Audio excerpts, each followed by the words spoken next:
Good evening, everyone. I was going to say, I hope you're all well. If you're not well after that, have a look at yourself in the mirror, give your head a wobble, and get all right with that. That is a incredible performance from Leeds United. I don't tend to do hyperbole a lot. I don't tend to go over the top with certain things, but that is as good a performance as we've seen from any Leeds United side in the last 4 or 5 years, including the championship years, against the opposition, who are a top 6 Premier League team currently playing European football. And they can say what they want about fixture congestion. They wanted this game. They got this game. They rested an entire 11. So they started with a fresh side. And from bell to bell, I thought this Leeds side were outstanding. Back to back, every player. And Leeds are now 4 games unbeaten in the Premier League. And again, coming into this game, I would have happily taken a point. But here we are talking about 3 and 4 goals. 4 goals against Crystal Palace. As this is the instant match reaction, just to give you the line of how this will work, we will do just the initial overview of what the game was. The second half of this, we will get to all of your comments on the live tab. If you're watching this on demand, we'll cut out the live comments afterwards so you've got a clean review. And same for the audio audience as well. And if you are listening to this on the audios, if you could give us a channel rating, star ratings, and even a comment. And if you're watching on YouTube, if you could stick a like on the video, that would be massively helpful and supportive to the channel as well. Because this is one we're going to talk about. And this has been... I described Daniel Farke as Lazarus a couple of weeks ago.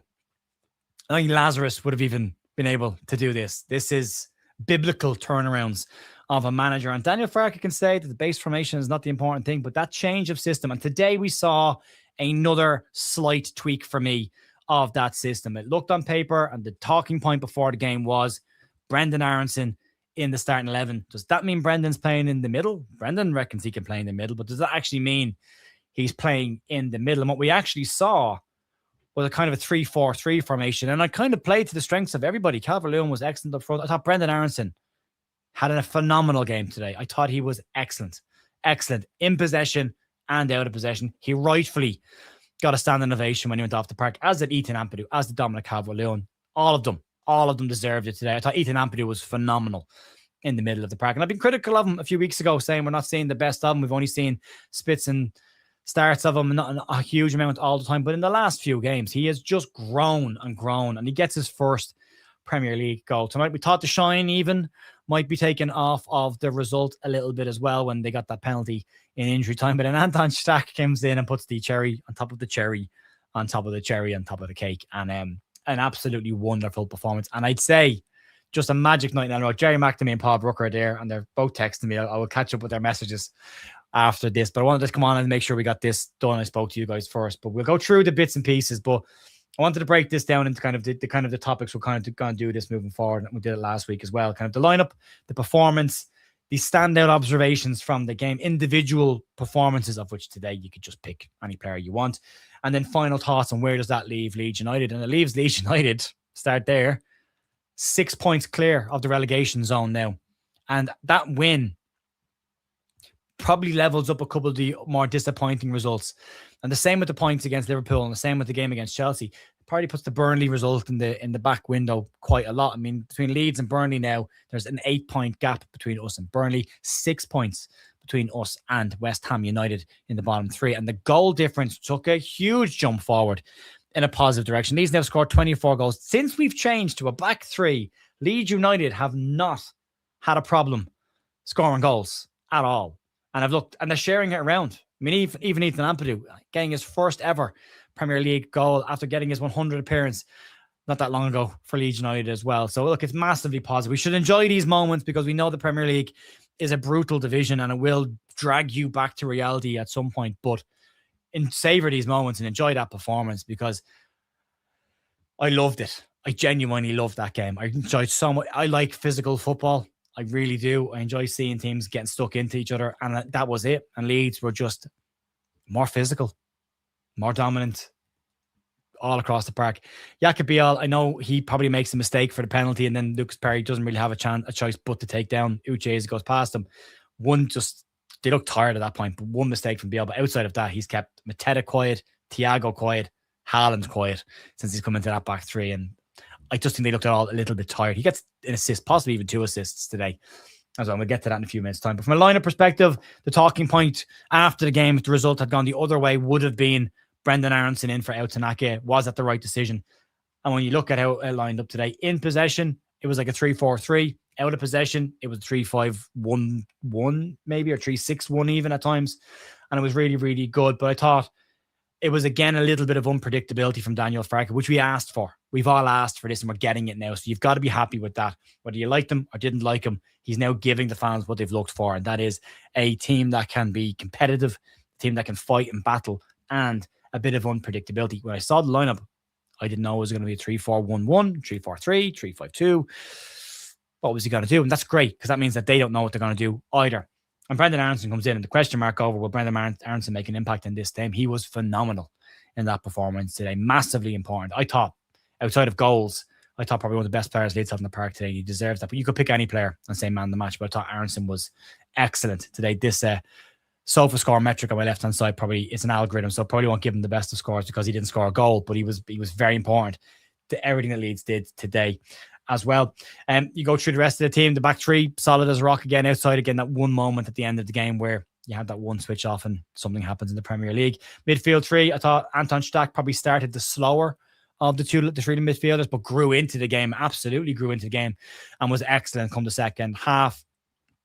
Ethan Ampadu, phenomenal performance in the middle of the park as well. And then Brendan Aronson was excellent for me as well. Dominic Calvert-Lewin did all of the stuff you want to see from an old school number 9. His hold of play was good. His flick-ons, bringing players into it, even coming back into midfield at times to try and win the ball, link the play.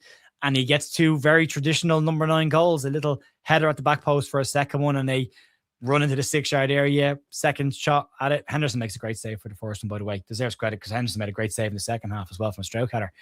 And even at that, they concede 4, but he gets the tap in and gets his goals. He's now got 6 goals in 5 games, Dominic Calvert-Lewin. I think it's the best run of his career. 7 goals this season, and not bad for a free striker, you know. And even if his injuries do catch up with him at this point, he's heading towards double figures. And what's also hugely important, and we shouldn't lose sight of this either, is Leeds are now on 19 points, unbeaten in 4 games. And 1 point off that 20-point mid-season total you want to try and make sure you can be safe next season. If you look at the teams in the bottom 3, West Ham have got 3 defeats and 2 draws in the last 5, 2 defeats in a row. Burnley, 4 defeats in a draw in the last 5. And you look at Wolves at the bottom, they're done. 2 points, they're toast. And Leeds now, if you look at our last 5, 2 wins, 2 draws, and only 1 defeat in our last 5 is massively important. From a performance perspective, I did think seeing Aronson in the team meant the Leeds would likely probably be pressing more from midfield, which I'm okay with, because my criticism of the side in the current formation is being Brentford first half, we kind of maybe sat in a little bit. Liverpool, we sat in a little bit, and I don't think it suits us that much. But when we press high and aggressively, I think we look like a really, really good team. And Brendan Aronson coming in there for, if nothing else, told me Leeds are going to have a go at pressing here. And they did. And they did in numbers as well. So first half, contained when they had to contain, pushed on, get 2 goals before halftime. Really good first half performance. From a positive and negative perspective in the first half, I thought from a positive perspective, very solid. Out of possession, looked really good. The front 3 were linking up incredibly well. Set pieces, huge part of today's game is the set pieces, but we were very effective and looked dangerous, and they looked worried every time we got a throw in or a corner kick. So really good. And a good shape for most of the game. The only negative I had was the first half of the first half. I didn't think there was enough movement off the ball by Leeds players. They're a little bit static. I thought Palace, actually, the first 20 minutes, movement is really, really good. They're very fluid. They were always looking for the ball, quick in transitions. But then Leeds got their goal. And then they seemed to just drop off a little bit. And then the second half, from a performance perspective, the question is always going to be that first 10 minutes. You can see it in the momentum graph for those watching on YouTube down below. Can Leeds avoid conceding in the first 10 minutes? And they had a go with us pretty early on, but I thought we did a really good job of holding them out. And then we took over. Absolutely took over at that point. And then we get our goal as well. And then you get 3 up, and this is going well. Everything's going great. Just see the game out now. All the changes are made that you probably needed to change. Probably could have brought James Justin on a little bit earlier for Jayden Bogle just to keep him fresh, because he got through a huge amount of work today. It was really impressive. Both fullbacks, very, very impressive. But they do come, after the 70-minute mark. But then it kind of just disrupts Leeds a little bit. And then the penalty happens and we concede the goal from the penalty. And they didn't stop. They didn't stop. They went again. And they went again. Ilya Groove does really well to win the ball on the edge of the box. And we were all screaming for a penalty. Turns out it was just outside the box. Didn't really matter, did it? Anton Stach lines up the free kick and makes it look, to me, like he's going to go around the wall and aim for the top right-hand corner. And he sells it so well with his body shape that Henderson is heading that way. And then he just puts it in the top left-hand corner. Beautiful free kick by Anton Stach. So, yeah, second half performance, excellent. Started well, huge amount of pressure. Yes, there was that spell towards the end of the second half where we just got tired. And that has to be, you have to accept that and just be a little bit understanding about it. They got through a monster amount of work tonight and they deserve the credit. And it's a shame we couldn't get the clean sheet. We would have loved to have seen it. But getting the fourth goal at least keeps that 3-goal margin. So for me, really, really good. When you go through the game, the first 10 minutes of it, Leeds lined up with a 3-4-3 as far as I could see. I thought it was a decent start to the game. Good tempo. The movement off the ball for me could have been better in the first 10, 15 minutes. But yeah, decent start. It took 16 minutes to get the first shot on goal for either side. And you kind of realize at that point, it finishes with 5 goals. It took 16 minutes for anyone to register a chance. And it was a Leeds one as well. Ampadu throwing, which became the topic, the subject matter, the thread of the entire game. DCL lays it off for Joe Rodon to have a shot and it goes out for a corner. 18th minute, Palace get their first chance on it. And it's a Mateta one laying the ball off to Nketiah Mateta, who was kept incredibly quiet by Jacoby all today as well. And Perry made a good save there. Palace defensive block. At that point, I wrote the defensive block is really good. They're moving well. They're solid. They're swarming Leeds when they don't get the ball. When we have the ball, it was good. 24 minutes, Leeds get a chance. Stack corner again. Strout then wins a header. Possibly could have done better with it, but it goes just wide. And then there's a penalty show for Leeds. I think initially I said no, then saw the replay and said yeah. And then when you look at it again, there's a little touch on the ball, but then he just followed through and probably can see that it probably should have been a penalty. 38 minutes, Leeds finally get the goal. Long throw-in again by Ethan Ampadu. Flicked on by the Crystal Palace defender, Richards. Goes over him. And DCL makes a beautiful run around the back. Gets his first shot. Henderson makes an excellent save. Drops into him. And he taps it into an empty net. And it's 1-0 to Leeds. 44th minute then. Lovely flick by Brendan Aronson to get Joe Rodon crossing. Joe Rodon crossing the ball for Dominic Calvert-Lewin. There's something wrong with that statement. It was a good crossing by him. It gets... by Stack, smashes the ball out. Rodon's was earlier.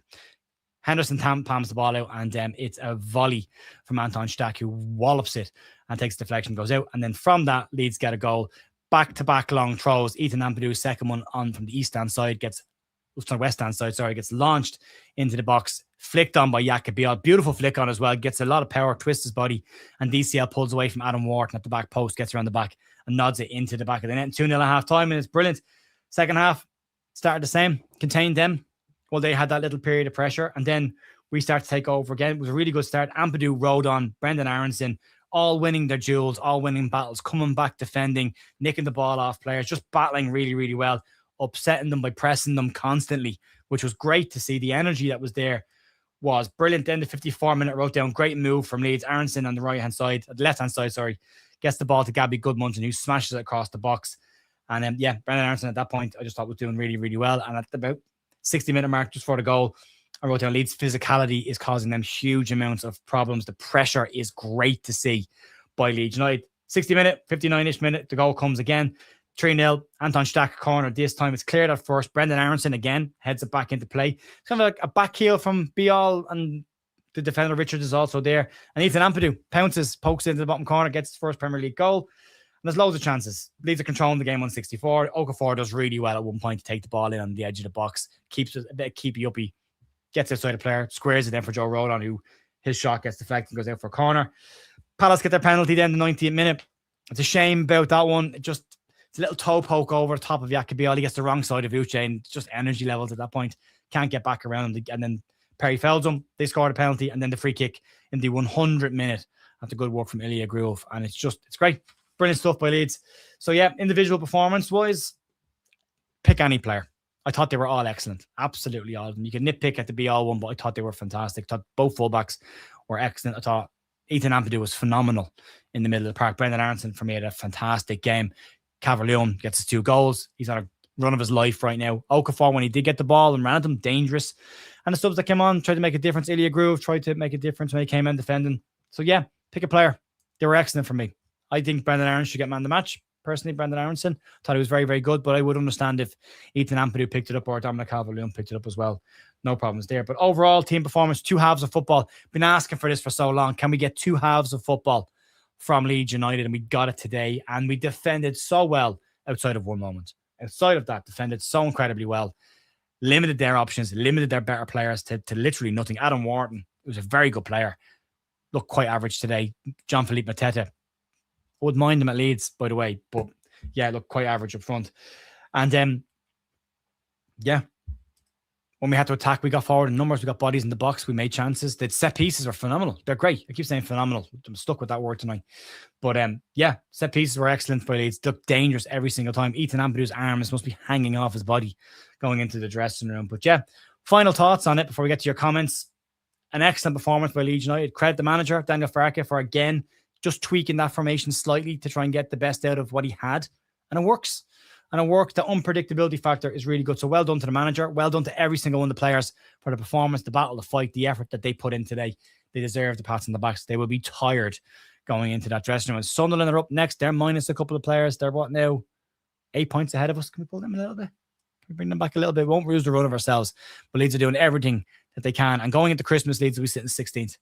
Well, 16th or 17th in the Premier League. And I think at the start of the season, we would have been happily taking that at this point. And the performances are so much better now than they were. We will get into your comments now. So if you're watching on demand, you won't see these. And if you listen to the audio, you'll just hear me talking about an ending now. Let's start to wrap it up there then, folks. But look, listen, as always, a massive thanks for supporting the channel. Hell of a performance by Leeds United tonight. Great to go into it. What a run we're on right now. No defeats in our last 4, 2 wins, 2 draws. Only 1 defeat in our last 5, and that was against Man City. We possibly should have got a draw on that as well. 19 points, 5 wins, 4 draws, and 8 defeats this season, minus 7 goal difference. And that was in the double figures, and it's come right back down. So excellent by Leeds United. Hell of a performance, folks. Happy Christmas if I don't get a chance to talk to you properly. And if you could hit the like button on the video as well, that would be the best Christmas present you can give me. That would be really appreciated. I definitely would. And yeah, have a good one yourselves. We go again. We've got Sunderland up next. That's been the one we're all been waiting on. All the talk about the signings in the summer. Let's see where we go. They've got 6 players missing. 6 on AFCON. 7 now. The arrow's gone as well. And they're missing Luke O'Nien for that game on a third of his suspensions. They drew today as well. So they're in a bit of a wobble at the moment. Where are Sunderland right now? Yeah, 2 wins in the last 5. So we'll see how we go, folks. Have a great time. I'm back on Monday morning with the news. We won't stop anyway. We don't stop here. So we'll keep going with the news when there is news. And but if I don't get a chance to talk to you live, do still enjoy your Christmas. The yellow cards reset after the Liverpool game. So from a Leeds perspective, that is, we have Sunderland next, then Liverpool. So New Year's Day, they have to get to New Year's. Bogle and Ampadu need to get to New Year's Day after that Liverpool game. They're home and dry. Folks, have a great rest of your day and your Christmases. I hope you have a wonderful time. Enjoy yourselves. We deserve that tonight. Daniel Farke and the boys deserve that tonight. Take the pats on the back. Don't let the bitterness stick in. Just roll with it. Move on. Enjoy that. And have a great time. I will talk to you Monday morning. We'll have the Sunday sessions out tomorrow as well for the audio listeners. If you're listening on Spotify or iTunes, all of our content goes there as well. Give us a rating there and a review. We'd love that. We'd really appreciate it. And outside of that, enjoy the rest of your day, evenings, tomorrow, your weekends, and I'll talk to you soon. See you later. Bye.